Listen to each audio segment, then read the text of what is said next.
السلام عليكم ورحمة الله وبركاته. حبايبي عاملين ايه؟ يا رب تكونوا بألف خير.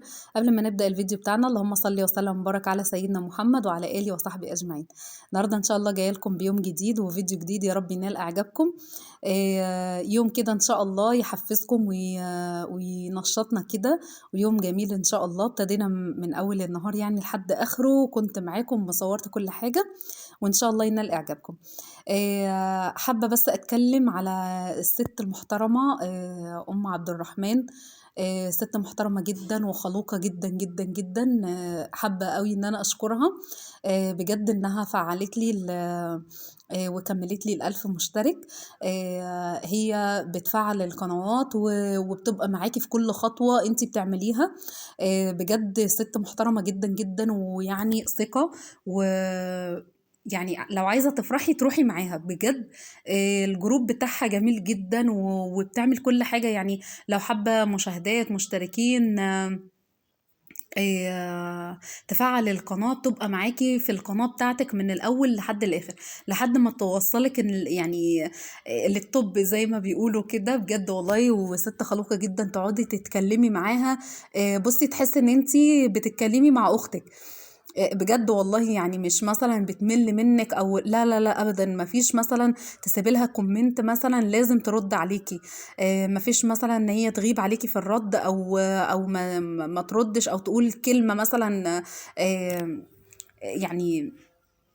يعني على قد السؤال. لا والله ابدا، هي ست محترمه جدا جدا. ربنا يخليكي يا ام عبد الرحمن، وشكرا جدا ان انت فعلتي لي الخاصيه الاولى وكملت ال1000 مشترك الحمد لله. لو في اي قناه تحب انها تفعل القناه بتاعتها، او في اي مشكله في قناتها، يعني تروح لام عبد الرحمن. هسيب لكم اللينك بتاعها في اول تعليق مثبت ان شاء الله. بتعمل لنا عروض وبتعمل حفلات وبتدينا هدايا على القنوات بتاعتنا. بجد اللي ما يعرفهاش خسران كتير جدا جدا. بجد والله العظيم انا فرحانة جدا بمعرفتها، واتشرفت جدا جدا بيها. هي ست، يعني اقول لكم، يعني زي ما انا قلت لكم كده، انها خلوقة جدا جدا جدا وست محترمة جدا. اي حد عايز اي حاجة في قناته، مثلا لو فيها مشكلة، لو عايزة تفعلها اي حاجة في قناتها مثلا هي محتاجاها، تروح على طول لأم عبد الرحمن. وان شاء الله ما تنسوش بالله عليكم تخشوا تشتركوا عندها. وهتفرحكم كل لايف. هي ما بتسيبناش بصراحة، يعني ايديها في ايدينا على طول. يعني عاملة زي بالظبط، هي في ظهرنا بجد والله العظيم، في ظهرنا لحد ما تبقى قناتنا كبيرة ويعني مليونية كده ان شاء الله بأمر الله يا رب. فانا حابة ان انا اشكرها بجد، وان شاء الله بأمر الله عقبال ما نكمل كده الساعات وتفعل قناتي، وهي معايا اصلا مش سايباني الحمد لله رب العالمين. فبجد انا حابه اشكرك من قلبي، وانتي بجد على راسي. انا فرحانه جدا بمعرفتك واتشرفت بيكي يا حبيبه قلبي. تسلمي لي. بس هي بصوا، هي المفروض ان انا اخد الفيديو كله من اوله لاخرها على ام عبد الرحمن بصراحه.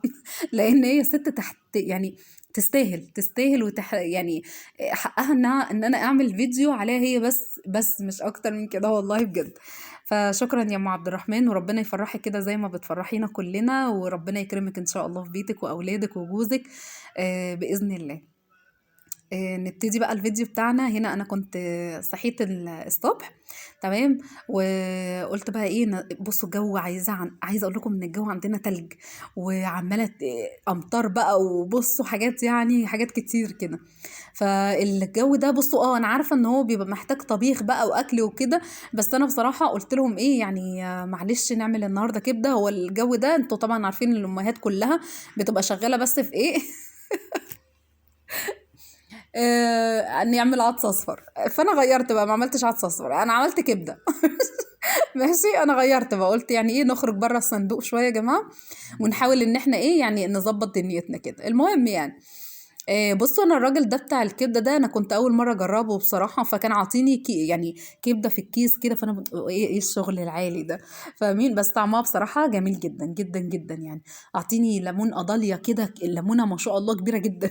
وفيها ميه، يعني فاهمين ازاي؟ الميه بتاعتها كتير، فاهمين؟ فكانت حلوه يعني. هو اسمه الهاوي. انا انا ما اعرفش هو كان فاتح فين، هو بيقول انا هو فاتح فروع تانية، بس انا اول مره هو فتح فرع في البطاش، فانا اول مره كنت اشوفه بصراحه. فلما رحنا جبنا من عنده يعني بنقول احنا اول مره هنجربك وكده، قال خلي بالكم انا فاتح فروع تانية كتير. فقلنا طيب تمام ماشي، بس هو فعلا حقيقي جميل جدا جدا جدا الكبده بتاعته. بس فقطعت كده طماطم جنبها وفلفل واقلي بطاطس، واقلي فلفل مقلي وكده. هنا بقى انا حبيت اعمل النسكافيه كده معاكم، لان انا جبت الحاجات يعني، وجبت معايا النسكافيه. طبعا الشتا ده بيبقى محتاج حاجات سخنه، وجبنا بقى آه، سحلب، وهتشوفوا في الاخر. خليكم معايا لحد الايه، لحد الاخر يا جماعه. المهم هنا بقى بصوا انا فضيت كل النسكافيه اللي باكل علبه النسكافيه دي تمام، وهحط زيها سكر، وهحط ايه زي ربع ربع كده ميه تمام، وهبتدي بقى ان انا اضرب لحد ما تعمل رغوه كتير. دي يعني بتنجز معانا بصراحة. والفكرة دي أنا معتمداها بقالي كتير جدا جدا بصراحة، يعني حاجة حلوة يعني إنها إيه، بتبقى إنجاز معاكي بالنسبة إن أنت بس ما تعمليش أي حاجة غير إن أنت مثلا تشوفي السكر بتاعك لو كده مظبوط تمام تمام. لو ما كانش كده يعني تحطي مثلا معلقة سكر. أنا عامة بحط معلقة سكر، وبحط معلقة كبيرة كده من النسكافيه على كوباية اللبن بقى. وكده بدل ما انا اضرب كل شوية كوباية كوباية كوباية، لا ده في الانجاز يعني. فاحمد هنا كان جه، قلت له وهو جاي يعني، قلت له هات لبن وانت جاي. فعلشان انا بصوا انا كنت عامله ان انا عشان عندي استحلب، قلت عايزه اعمل استحلب يعني. بس فهو جاب لنا لبن وجاب لنا برتقان كده علشان الجو دوت. بصوا ايه رأيكم بقى، فلفل مقلي ومخلل بقى الله والله العظيم أكلة جميلة. الحمد لله، ربنا يا رب يديم علينا نعمة ويحفظها لنا من الزوال. أنا بحب الأكل البسيط الخفيف ده جدا جدا، أكتر من اللحمة والفراخ والبط والحاجات يعني هو كلها نعمة ربنا الحمد لله. بس بجد أنا تلاقيني ميالة قوي للأكل ده، اللي هو حتة كبدة مع قرن فلفل شوية بطاطس مخلل مش عارف ايه، والله بتبقى نعمة ورضا يعني. فالحمد لله ربنا يديمها علينا نعمة كده ويحفظها لنا من الزوال يا رب. وعملت بقى حبة ملوخية حلوين كده. بس أنا اللي مزعلني إنها خضرة والله العظيم، بس طالعة يعني في التصوير إنها سودة شوية، مش عارفة ليه. بس هي والله يعني جميلة يا جماعة. وكان طعمها جميل جدا جدا جدا. هنا كده بعد ما خلصت بقى الغدا، اتغدينا بقى وكده. رحت رايحة بقى غاسلة المواعين. قلت بقى ايه اظبط الدنيا علشان يعني اكتر حاجة لما تسيبي المواعين وتقومي تاني يوم تلاقي المواعين زي ده، بصي بتبقي بتبتدي يومك لا حول ولا قوة الا بالله. صباحنا وصباح الملك لله. والله العظيم بجد انا احب قوي اشطب المطبخ بتاعي، عشان لما اقوم الصبح كده ابقى ايه هادية ورايقة، حتى لو في كوبايتين ولا حاجة تبقى تمام. اهم حاجه ان انا ايه يعني المواعين بتاعت اللي هي النهار دي اللي هي الغدا وحاجات الغدا دي لازم تتغسل. حتى لو مثلا اتعشينا ولا حاجه معلقتين على كوبايتين ماشي بيعدوا، فاهمين ازاي؟ غير بقى ان انا اسيب مواعين زي دي كلها كده واسيبها لتاني يوم، بصراحة بتبقى صعبة. ولازم اغسل البوتاجاز لان برضو طبعا انا قليت بطاطس فطرطش الزيت، قليت عملت الكبدة، عملت الملوخية دي حتة وقع هنا وقع هنا كده. اهم حاجة ان احنا ايه يعني نرتب حالنا كده ونرتب اولوياتنا، فاهمين؟ حتى في السقعة دي وفي البرد ده لازم نعمل كده، فاهمين ازاي؟ يعني لازم ان احنا نخلي بالنا ان هو ايه، يعني ما نراكمش حاجات علينا، مش عشان سقعانين بقى وكده لا، يعني حبة وحبة، حبة ترتاحي وحبة تبتدي ان انت تشتغلي وكده يعني، فاهمين؟ واحنا ارحم والله يعني، احسن من ان احنا بننزل من البيت. ده الجو تلج يا جماعة بره والله العظيم. الله يكون في عونهم يعني. الحمد لله. بس فحاولي بقى ان انت ايه على قد ما تقدري برضو ترتبي افكارك وترتبي دنيتك وبيتك كده، على اساس ان انت ما تلاقيش كل حاجه ايه، وخدي كل حاجه بمحبه كده، فاهمين؟ يعني ان انت لما تعملي الحاجه وانت حباها غير بقى لما بغسل مواعين، يوه بحضر لهم الغداء، وانا لسه هغسل غسيل، لسه هطبق ما تقدريش نفسك يعني، فاهمين ازاي؟ يعني خلي الحاجه حلوه سهله بسيطه كده معاكي، على اساس انها تبقى بالنسبه لك ايه خفيفة هادية. والله هتلاقي نفسك بتعملي الحاجة والدنيا تبقى هادية يعني، فاهماني؟ ما تبقيش متوترة كده ومتضايقة ومخنوقة على ايه، ما هو بيتنا مفيش حد هيعمل فيه غيرنا يعني. فاهمين؟ فربنا يدينا الصحة والعافية يا رب، والحمد لله ربنا ما يحوجنا لحد، ويدينا صحتنا على قد عمرنا. بجد والله العظيم دي اكتر حاجة واكتر دعوة بدعيها لربنا، ان يديني صحتي على قد عمري، ولا اتقل على حد، ولا حتى لما عيالي يكبروا ان انا امرض ويشيلوني ويا رب ما اتقل على حد، يديني صحتي على قد عمري. يا دوبك اول ما اتعب يتوكل على الله، اروح له على طول. بجد والله دي اكتر حاجة بقى، يعني اي ست في البيت بتبقى محتاجة. شفتوا كان شاف فين كم المواعين اللي كان في الحوض؟ فجأة المواعين اختفت واحنا بنغسل الحوض دلوقتي يعني. نتمنى ان احنا نبقى كده، اول ما نيجي نعمل سمعتوا التكة دي؟ تمام، نعمل كده تقوم الحوض فاضي على طول.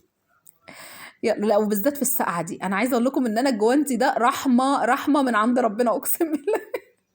والله العظيم كنت بنضف فراخ والميه تلج، اقسم بربي تلج، ما قادره احط ايدي تحت الميه. عملت الميه سخنه والله العظيم، مش ما فيش الميه صعبه صعبه صعبه حقيقي يعني، والجو تلج والجو سقع. الدنيا بالليل بقى، كنت جايبه الفراخ دي بالليل. فبصوا كنت يعني قبل ما خلصتها كان ما يعلم بها الا ربنا. فالحمد لله. هنا بقى كنت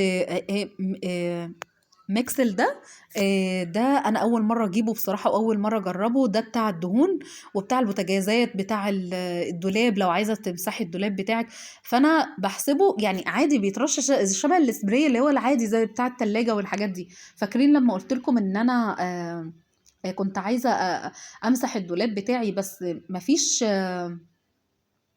السبراي اللي انا بجيبه دوت. فالمهم وانا بجيب حاجتي، فقلت لها، قابلت يعني اللي كانت واقفة يعني في الهايبر وكده، فقالت لي بصي ده جميل جدا وهيعجبك جدا.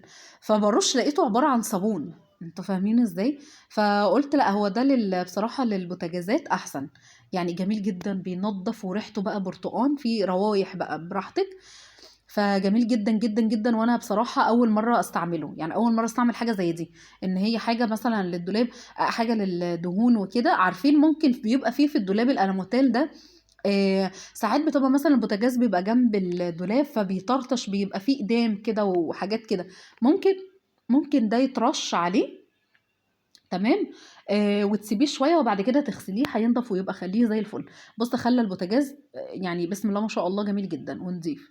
هنا بقى بعد ما خلصت كده ولسه هطلع من المطبخ، راحوا عيالي مقابليني، تمام. اللي هو بقى ايه، مش ايه ده انت خلصتي يعني هتطلعي من المطبخ؟ إيه يعني ايه؟ لا طبعا اعمل لنا بقى ايه السحلب. فقلت لهم طب حاضر. المهم رحت انا ايه، رجعت تاني بظهري ورحت عملت لهم ايه السحلب. كنت بقى غليت اللبن واللبن ده بيرد. اهم حاجه ان انت تحطي السحلب ده في اللبن البارد، لان لو حطيتيه، لان هو عامل شبه النشا، لو حطيتيه في لبن سخن هيعمل ايه، هيكلكع، عارفين كده. بس فهنا انا كنت واخده يعني ده حوالي نص كيلو الا كوبايه، لان كنت عامله كوبايه نسكافيه، تمام. حطيت عليها 4 معالق كده سحلب، تمام. وهحطه على ارفعه على النار، بس توطي شويه وبعد كده حطي السكر، تمام، لان اللقطه بتاعت السكر اتمسحت. معلش انا اسفه. المهم تحطي بقى السكر على حسب بقى المذاق بتاعك انتي، تمام. وتفضلي تقلبي فيه كده لحد ما يتقل، بس ما تحاوليش ان هو يتقل قوي، لان لما بيبرد بيتقل، فاهمين ازاي؟ فعشان ما يبقاش هو انت رافعاه من على النار تقيل ويجي يبرد تحس ان فيه يعني عامله مهلبيه، مش سحلب، فاهمين كده؟ ومعاه بقى اللي هو كيس كده سوداني بزبيب وجوز هند، رشيته كده عليه من فوق وعطيته لهم بقى، كان جميل جدا وشربوه جميل بصراحة، بيدفي في الشتاء وحاجة جميلة يعني. انا بقول لكم ان انا بحبه. بصوا فنادق يا جماعة، فنادق اقسم بالله. يلا ما تنسونيش في اللايك بقى بالله عليكم، والاشتراك وتفعيل الجرس عشان يوصلكم مني كل جديد. هستنى كومنتاتكم وكلامكم الحلو كده، علشان ده بيحفزني والله العظيم. هنا بقى قلت اقطع لهم كده كام برتقانية كده ناكلوهم كده مع بعض، ايه واحنا قاعدين كلهم قاعدين تحت البطانية يا بختهم. وانا قاعدة في المطبخ عمالة اقشر واقطع يلا صحة وعافية على قلبهم يا رب. برضه هعيد عليكم الكلام، ما تنسوش بالله عليكم تشتركوا عند ام عبد الرحمن، ان شاء الله هسيب لكم في اول تعليق مثبت. وكده يكون الفيديو بتاعي خلص، يا رب يكون الفيديو بتاعي عجبكم. ما تنسوش اللايك والاشتراك وتفعيل الجرس عشان يوصل لكم مني كل جديد. ومستنيه بقى كومنتاتكم وتحفيزاتكم، وبجد انتوا شرفتوني ونورتوني واحلى احلى متابعين. انا مبسوطه جدا ان انا في وسطيكم، ومبسوطه جدا ان انا قناتي بتكبر بيكم. حبايبي ربنا يخليكم ليا يا رب، ما تحرمش منكم ابدا. كده انا خلاص بقى الفيديو بتاعي، ويلا تعالوا كلوا معانا برتقان. اقول لكم السلام عليكم ورحمه الله وبركاته. اشوفكم ان شاء الله في الفيديو القادم. يلا باي باي.